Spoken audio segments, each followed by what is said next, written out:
Hello everybody, welcome. My name is Benjamin Bloom. This is the Benjamin Bloom Football Channel, and the transfer window will finally close tomorrow. But we can still see plenty of business between Championship clubs and Premier League clubs and each other. So I'm going to make some predictions as to how I think it'll pan out for your club.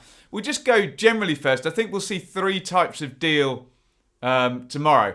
First of all, we'll see the type of deal where players that are good enough to play in the Premier League right now will be taken by Premier League clubs, which will obviously involve big fees coming into division. That's the first type of deal you'll see.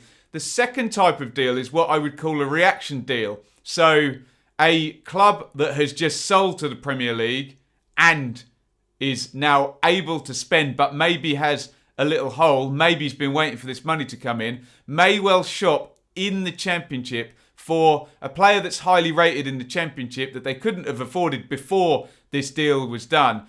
Maybe not ready to play in the Premier League, but they'll be able to do that deal now. So what I'd call those type of reaction deals. And then, as we know, with it being the Championship and COVID and the depressed market, we will see cheap deals, loan deals, and possibly deals where a contract is expiring and a club just throws their arms up and says, well, look, that's the best we're going to get for this guy, so out we go. So those are the type of deals I think we will see. Let's go club by club. We'll start at Bristol City, up at the top of the division. I think it's going to be fairly quiet at Bristol City, isn't it? They're doing well. The business has been good so far in terms of Mawson and Martin already making a good effect. Could you see Jeju go out?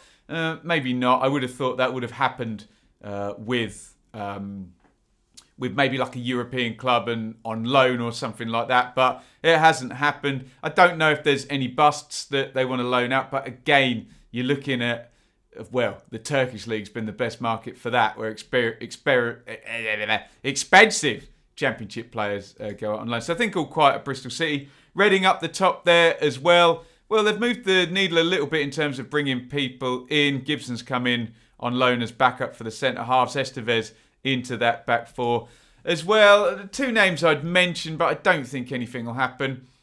Michael Elise is obviously very high rated. It's very, very early. I don't know if any sort of Premier League club, maybe, I don't know, half the way down or bottom 8 would think, let's try and get the hop on a bigger club and try and take this guy now. Premier League clubs often see, I don't know, 8 million quid as a gamble that they're prepared to do for a highly rated Championship player. Probably not. Probably too early for that. John Swift, we've mentioned a lot, but that seems to have cooled down talk on that. I don't know if anyone would come back for him, or whether we get a situation where, I don't know, a Norwich or a Forest or a Bournemouth or a Watford sell a big player for a lot of money and feel they can go in and overpay to take Swift. I don't know. I don't see a lot happening though there. Reading, here's Bournemouth, where there's a few things we could see happening, and these are obviously the type of deals that would take a highly valued player back up to the Premier League who've just been relegated. I'm looking at David Brooks, who's still very young and very highly rated. Lots of talk about Sheffield United now having sort of switched places with Bournemouth, now being able to take him back. I wonder, Josh King, I mean, it would be very, very expensive, but would a Premier League team take him in a striking position? Those would be the two. I mean, there are others that you could link, but I suspect we might see one or other of them go tomorrow for big money to the Premier League. And then does it open up Bournemouth? Those type of deals I was talking about, we've already mentioned Swift, that type of player where it's a highly rated Championship player that the Premier League club isn't maybe ready to take, but Bournemouth might need a body and they might have a bit of money they can spend tomorrow. So let's keep an eye on that. Swansea, well, the two names kind of jump off the page are Joe Rodden, and I suspect that will happen tomorrow. It was very hefty sort of bids. West Ham and Tottenham heavily linked. I think he'll go tomorrow, and I think the Swansea owners will sell. With that being said, then I don't think Matt Grimes would go, but I think he'd be the other link. However, again, Matt Grimes is one I would class in the, maybe he's in the John Swift bracket of a top Championship player that a Premier League club might not be interested. So look out for a big sale at Norwich maybe, and I don't know. I'm putting 2 and 2 together. But if Rodden goes, I don't see both of them going, and I think the Rodden deal might be more advanced than others, let's just say. Luton. I think Luton are fairly safe. I mean, if you look at big assets, you'd be looking at Collins, maybe Pelly Ruddock in central midfield if somebody was, again, had money in the Championship, maybe from a sale and they wanted to do a deal quickly tomorrow. But I think Luton is a well-functioning team without necessarily one star player carrying it. You look at young talent and probably Norrington Davis, who's a loan anyway, so it's not their player to sell. So I think Luton will be fairly safe and stable tomorrow. We won't see much action.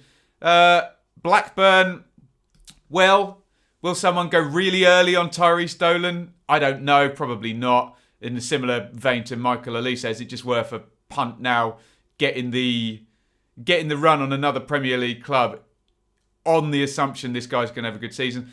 Adam Armstrong is one. Would a Bournemouth, if they were to sell Josh King, look at the top of the Championship scoring chart, still a good age, and think, okay, we'll pump back a lot of that money on Adam Armstrong. So possibilities there. I think for the right fee, that could be done. But I think it depends on a few other dominoes falling before that would happen. Watford, God. Well, any number of players could go out from Watford. They've still got such a stacked squad and would be able to raise, big fees for any number of those players. Excuse me, one sec. The sun has just come out and I look very bright. I look like a ghost. One sec.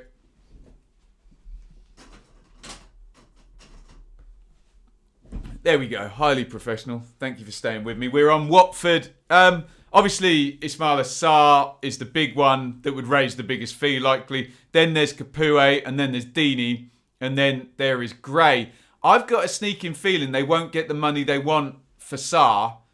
There might be some strange deal done where they loan him out, and then there's a option to buy or something. I think someone like Deeney or Gray is actually more likely to go to a lower-end Premier League club. But expect movement, put it this way, out and probably in at Watford. And these deals I'm talking about, the reaction deals, I think Watford could spend in that regard. Now the doors are closed between trading with them and Udinese. Birmingham, I don't see much going on there really. I mean, Christian Pedersen could have another Championship club who just has a windfall, do a reaction deal on him. I don't know. Birmingham have done well and held out for good fees for Che Adams and Jude Bellingham, haven't they? So I don't think anyone will be able to push the needle enough for Pedersen. So I think it'd be quiet at Birmingham. QPR, well, we're looking at two players, I think. We're looking at Ryan Manning. I suspect that will get done either today or tomorrow. He seems to have just entrenched himself in the reserves and the under-23s. And I think in the end, he will manage to force that move through. Bright Samuel, well, it looked like Europe possibly for him, and Belgium, don't know. Again, a reaction deal. If a Norwich sold a Buendia, for example, and wanted a right-sided attacking forward player, would they jump in? I don't know. That's the only way I can see it. I'm not sure a Premier League team will come in yet for Bright Samuel. Borough, I think, are fairly safe. I mean, when we look at sort of young players, maybe Dale Fry down the line. I don't know, Lewis Wing down the line. But are they far enough forward? Probably not. So I think it'll be all quiet at Borough. Millwall, the two names that always come up are Jed Wallace and Jake Cooper. Millwall don't look like they're wanting to sell. So I suspect it would have to be a massive amount of money for either. And I'm not sure the combination of people being ready and the players being ready would match up for it to be the huge fee. Obviously, good Championship operators, both of them. But so I think we'll be all quiet over at Millwall. Rotherham, well, obviously come up from League One. Maybe Ihekwa on a reaction deal. If someone had to sell, would be, I would think, a saleable asset. Ben Wiles, possibly. But no, I think all quiet at Rotherham. Very stable club. Stoke have been the opposite of stable. Now have a lot of players who are kind of at their level, which would imply that not many of them would be going. You get the idea. There's a lot of decent Championship operators who there wouldn't be interest elsewhere. Tyrese Campbell down the line, maybe one, but I think all quiet at Stoke in terms of outgoings. Tomorrow, Brentford. Well, the story of the entire summer has been that guy in the top left-hand corner there, Said Benrahma.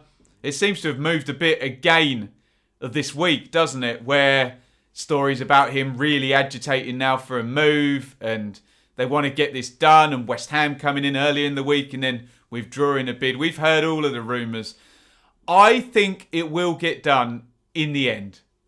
I think someone will come up with the money. He's too good for them not to. Brentford will always hold out for a good fee. They'll want something similar that Watkins went for to Villa.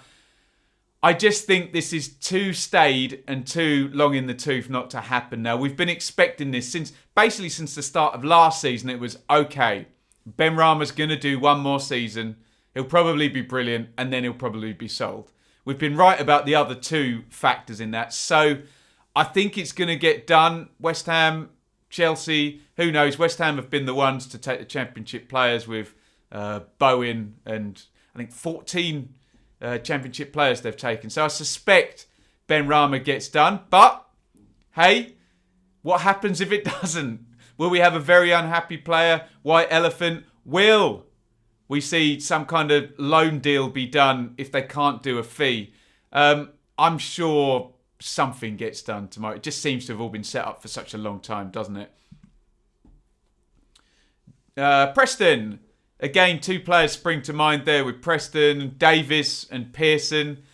I just don't see, other than a reaction deal, i.e. a Championship team selling for big money and then diving in, I don't see either of them leaving. So I think Preston's going to be Sable. They've finally brought in the Danish striker, haven't they? So, I think all quiet at Preston probably. Cardiff, again, I think all quiet. I don't see many massively saleable assets there. Very much like Stoke players at their level here in the Championship. And any young, highly rated players, Ojo and Osei Tutu, are in here on loan, aren't they? So unless there's any busts they want to get rid of, I don't see Cardiff doing a hell of a lot of business. On the other hand, Norwich still have their highly, highly valued, well, probably 3 players at Norwich who could still all go on the last day for large fees. Max Aarons, that seems to have quietened down after we got the mad rumours with Barcelona and Bayern Munich and Europe now closing down. Would a Premier League team be interested in Max Aarons? Of course. Would they stump up the huge fee that Norwich will demand? Look, I know transfers don't work like this and the situation is now different because you're on the last day of the window, but you would expect, I think Max Aarons is better than Ben Godfrey. So simple single factor analysis says maybe he goes out for more than the 25 million, but I'm not sure anyone stumps up that money, I have to say. In terms of Buendia, we haven't seen the interest and we expected it to be Europe. So I'm not sure what they can do really. They're going to expect big money. Obviously skulked off, didn't he, after being subbed in the last game. Brilliant player, but I don't know. Will a Premier League team dive in there? Who knows? Cantwell's the one that really could happen in terms of Leeds. They'll hold out as ever Norwich for good money. They're not really in a position where they have to sell. Squad looks decent if they stay. It's just are you going to have some very highly valued, highly rated, very agitated players there who are just going to then want to go in January and just going to want to go at the end of the season? Can you get a tune out of them if they do stay? What's the point otherwise? And how much are you losing the longer they stay and being agitated? Who knows? But I suspect Cantwell would be the one. And look, going into this summer, if I was a Norwich fan and you told me Aarons, Buendia and Pukki would stay and Lewis, Godfrey and Cantwell would go, I probably would have been happy with that in terms of the longevity of the team this season. So we'll see what happens at Norwich. Maybe Cantwell is the most likely and then I suspect the door's shut. Norwich would then probably be able to do something, probably for a Championship type player to bring in. I don't know why, but Bright Samuel's now in my head as someone that they could add in those front positions. Coventry, I think they'll be fairly safe and solid. Obviously, They have highly rated players. Godden and O'Hare, I've liked the look of. Hamer's going to be a lot of fun. Haven't been in the Championship long enough really to establish themselves as Championship-ready players, though. So watch this space on Cov. I think it'll be quiet tomorrow. Huddersfield, the blindingly obvious one, and I suspect this will probably even be done before tomorrow, would be Karlan Grant, wouldn't it, to West Brom. I suspect that gets done as soon as West Brom can stump up the money. Are Huddersfield then in the market for new players to come in? You'd probably think so. Are they going to spend 7-8 million quid on a player Championship to Championship? I don't know. Would they be prepared to do that? Could be interesting because you would think Corberon would want some of that money. Derby, well, they're probably in a reasonable position, Derby, in respects of that Bogle and Lowe have already gone out. So they've brought money in. Obviously, Sibley and Bird, they can sit and they can play poker with that and say, well, look, if you want to pay us 15 million for Max Bird or Louis Sibley, then put the bid in and we'll talk about it. But I don't see them wanting to sell. There's been links. Actually, Harry Wilson's been linked with a few clubs, hasn't he? With him coming back, we'll see. Still the idea on a striker. There's the Charlie Austin links with everybody. That might be a deal that Huddersfield might want to be able to do. I don't know. Sell Karlan Grant and say, well, you can, as part of the deal, you can loan us Charlie Austin and pay his wages for a year. So that seems to be the stumbling point with Austin and QPR return at Huddersfield. Middlesbrough, Sheffield Wednesday, loads of links with Charlie Austin. It's just huge 3 million quid a year wages, isn't it? So maybe quiet at Derby, other than a striker. Barnsley, well, there's no manager in there. I think someone like Alex Mowat or Connor Chaplin could be a reaction deal. So again, hypothetically, if Norwich sell Cantwell to Leeds for 18 million, would they then take Mowat or Chaplin for a few million, 3, 4, 5, 6 million? Who knows? Otherwise, I can see it being quiet at Barnsley until a new manager comes in. Forest, well, wow. Forest don't need to bring in any more players, put it that way. The two I'd be looking at would be Joe Worrell. I think there's been a big Burnley link. Joe Lolly, could that happen? He's not featured, but obviously Chris Hughton might come in and say, no, absolutely not. You are not selling Joe Lolly. I want to use him, but Premier League club, take him. I don't know if Karlan Grant goes out for Huddersfield. Would Huddersfield want to take him? They'd want a big fee. Is there a weird scenario where Hughton says, I can sell Lolly, but I need Knockaert on loan from Fulham? Could all go round and round and round this big merry-go-round, couldn't it? That's another COD theory and prediction from me. But they certainly don't need to bring anyone else in. Tons of players come in at Forest, haven't they? Wycombe, I don't expect to do a lot. Again, like Coventry, they seem to have bought in a few loans from Premier League clubs, so maybe their highest-rated players they don't even own. And other players will be looking to establish themselves in the Championship before they go on and be sold. So I think stable at Wycombe.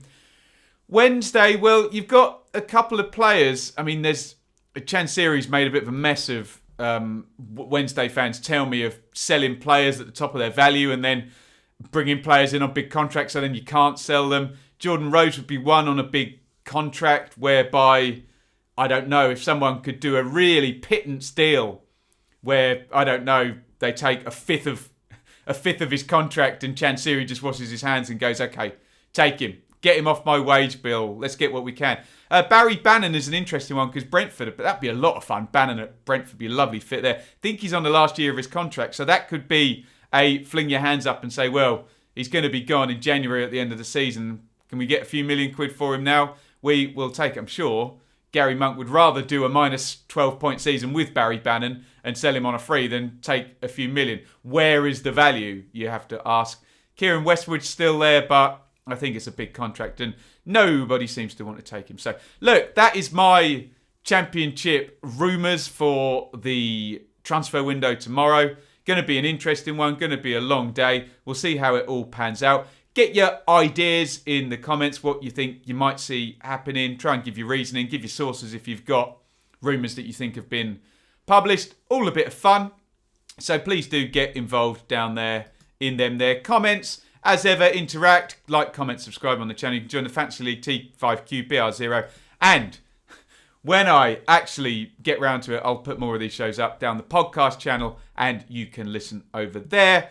In the meantime, you can support financially. It is amazon.co.uk/shop/the Benjamin Bloom football channel. You can subscribe via Patreon, $3 tier, $5 tier, and you could sponsor the channel as well.